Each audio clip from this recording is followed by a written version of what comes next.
15/5/1972 Poes garden, Veda நிலையம், புதுமனை புகுவிழா, கிரக பிரவேசம், புலர்காலை பொழுது, நாதஸ்வர ஓசை.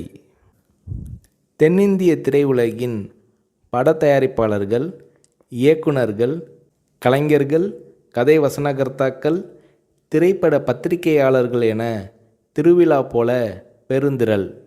சளைக்காமல் சலிக்காமல் ஓடி ஆடி உபசரித்தார் ஜெயலலிதா.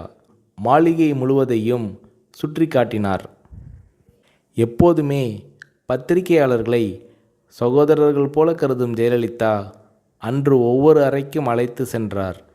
இந்த மாளிகையின் ஒவ்வொரு செங்கல் செங்கலாக அணு அணுவாக பார்த்து கட்டியவர் என் அம்மா. இப்போது அவர் இல்லை என்றபோது ஜெயலலிதாவின் இமை ஓரங்களில் கண்ணீர் முத்துக்கள். படிப்பு அறை. அங்கே 1000க்கும் அதிகமான தமிழ் மற்றும் ஆங்கில நூல்கள், படித்து முடித்த நூல்களில் குறிப்பெடுக்க அடிக்கோடுகள். உடை அலங்கார அறை.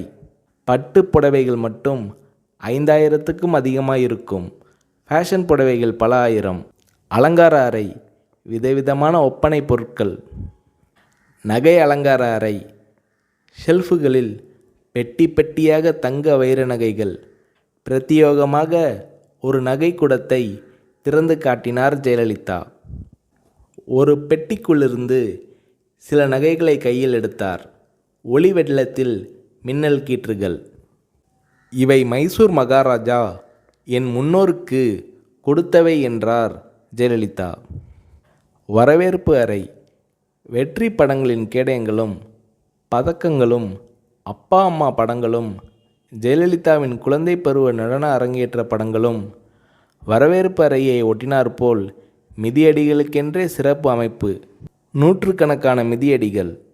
வீட்டுக்கு வேதா நிலையம் என்று பெயர் வைத்திருக்கிறீர்களே என்று இளம் பத்திரிகையாளர் ஒருவர் கேட்டார்.